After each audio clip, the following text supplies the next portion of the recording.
નમસ્કાર, હું આપની સાથે પ્રિયા નાયક, આપનું પીએન ન્યૂઝમાં સ્વાગત છે। આજે અહીં વાસણા પોલીસ સ્ટેશનની બહાર લોકો ધરણા પર ઉતરી ગયા છે। તમે પાછળ જોઈ શકો છો કે અંકિત સોલંકી નામના એક યુવાએ આત્મહત્યા કરી લીધી છે અને તેની પાછળ કારણ એવું છે કે ભાજપના એક નેતાના દીકરા દ્વારા તેને માનસિક ત્રાસ આપવામાં આવ્યો છે અને તેની સાથે બીજા 5 લોકો જોડાયેલા હતા અને તેને થોડા દિવસ પહેલા જ હજી આત્મહત્યા કરી છે। 75 દિવસ થઈ ગયા છે, તેમ છતાં પણ પોલીસ દ્વારા આગળની કાર્યવાહી કરવામાં આવી નથી। કહેવામાં આવ્યું છે કે 3 આરોપીઓની ધરપકડ કરી લેવામાં આવી છે, તેમ છતાં પણ આ લોકોને હજી સેટિસ્ફેક્શન નથી। તો હવે જોવાનું એ રહેશે કે હવે બીજા 3 જે આરોપી બાકી છે તેઓની ધરપકડ ક્યારે થાય છે અને આપણે તેઓની સાથે વાત કરીશું। મામલો શું છે? અહીંયા તમે લોકો બધા બેઠા છો ન્યાય માટે, તો શું છે સમગ્ર મામલો? આ દેશની અંદર કાયદાનું શાસન છે અને દલિતો આજે દેશ આઝાદ થયો એના 75 દિવસ પછી પણ આજે આ પીડિત પરિવાર અને સમાજ આજે પોલીસ સ્ટેશનની અંદર ન્યાયની માટે બેઠો છે। દેશની અંદર કાયદા અને અનુશાસનની વાતો થાય છે પણ દલિતો સાથે ન્યાય થતો નથી। આ એનું એક વરવું ઉદાહરણ છે। આજે દેશના ગૃહમંત્રીનો વિસ્તાર છે। આજે આપણા ગુજરાતના ગૃહમંત્રી એમ કે કોઈ ચમરબંધીને છોડવામાં નહીં આવે અને હું રાતોરાત ભાન કરાવીશ, ફોન કરજો। 80 દિવસથી 5 થી 7 આરોપીઓ જે આ યુવાન દીકરાને ત્રાસ આપ્યો ને માનસિક ત્રાસના લીધે એણે આત્મહત્યા કરવી પડી। આ પીડિત પરિવારોએ ધરણા કર્યા, રેલી કરી, અનેક આંદોલન કર્યા, જે તે કન્સર્ન ડિપાર્ટમેન્ટના મોટા અધિકારીઓને પણ મળ્યા, તેમ છતાં આજ દિન સુધી કોઈની ધરપકડ થઈ નથી। હમણે 1 કે 2 જણા આરોપી પકડ્યા છે, હજુ ઘણા આરોપી નાસ્તા ફરે છે। તો અમારો એ સવાલ છે કે તમે આ વાતો જ ખાલી કરો છો તો આ આરોપીઓને પકડશો ખરા? અને આમના પર પોલિટિકલ પ્રેશર છે।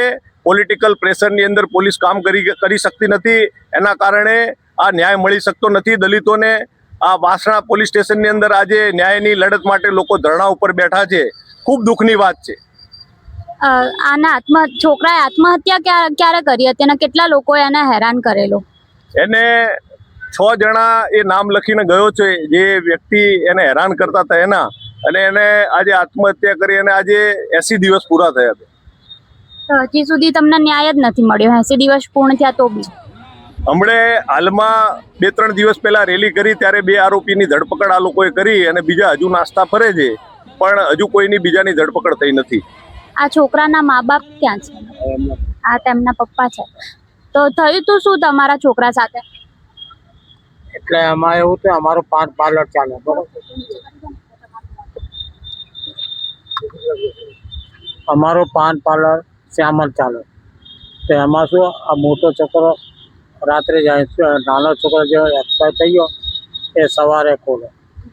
એટલે એમાં એવું થયું ને કે એ દિવસે આપણે એ લોકો કંઈક દારૂની પાર્ટી કરીને આવ્યા છે। બ્લેક કલરની ફિલ્મ વાળી ગાડી હશે અને નંબર પ્લેટ ગાડી, PCR વાન પાછો પડ્યું। એટલે એમને શું થયું કે આ બાતમી કે અહીંયા બુદ્ધિભાઈ પાન પાર્લરથી અંકિતે આપી હશે, એ પછી એને આ ત્રાસ ગુજારવાનું ચાલુ કર્યો। એટલે તમારા છોકરા ઉપર કેટલા દિવસથી ત્રાસ આપી રહ્યા હતા અને છેલ્લે પછી એને આત્મહત્યા? 3-4 મહિનાથી ત્રાસ આપી રહ્યા હતા।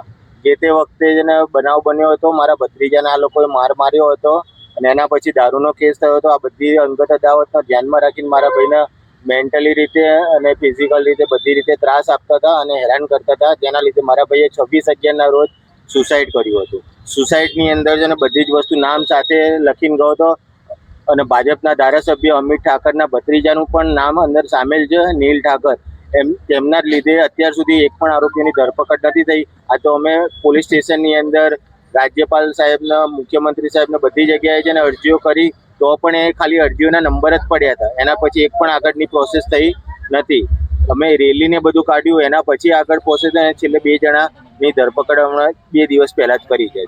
પોલીસ શું જવાબ આપી રહ્યા છે પોલીસ તમને? જે તે વખતે ધરપકડ નથી થઈ ત્યારે એક જ જવાબ આપી રહી હતી કે પ્રોસેસ ચાલુ છે અને એમના મમ્મી પપ્પાને એમના 2.5 મહિનાથી જેને છોકરાઓની કોઈ ખબર જ નથી. 2.5 મહિના સુધી જેને છોકરાઓની ખબર ના હોય એનો મતલબ શું થયો? એટલે એફઆઈઆર લીધી હતી કે પછી ખાલી FIR જેને 1 તારીખે 1/12/2025 ના રોજ જેને એફઆઈઆર રજીસ્ટર થઈ હતી એના 75 દિવસ થઈ ગયા હતા તો પણ જેને એક આરોપીની ધરપકડ નથી થઈ. તો હવે તમારી માંગ શું છે? અમારી માંગણી એક જ વસ્તુ છે કે આરોપીઓની 6 આરોપીઓની ધરપકડ થાય, બસ એના સિવાય અમારી બીજી કોઈ માંગણી નથી.